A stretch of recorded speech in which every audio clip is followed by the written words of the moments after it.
Jeg er på vej til Østrig med min datter Lili på 13 år. Noget af det, som jeg glæder mig rigtig meget til, det er at prøve denne her Freigert. Prøv lige at se det her.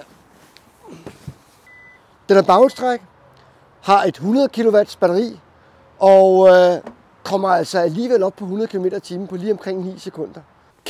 Kæmpe stor kabine. Og knapperne, jamen det er jo bare sådan nogle touch. Den er stor, den er bred, næsten 2 meter bred. Som sagt 5 meter lang. 1,78 høj. Det er en stor dame, vi har med at gøre her. Prøv lige at se en fodstøtte. Der er massage i førersædet. Cirka hver halve time, så får man lige en god gang massage hernede i lænden. Og når man gør sådan her, bum, så er der et kamera. Nu vil jeg gå ned og hente Lili, og så ses vi i Alperne.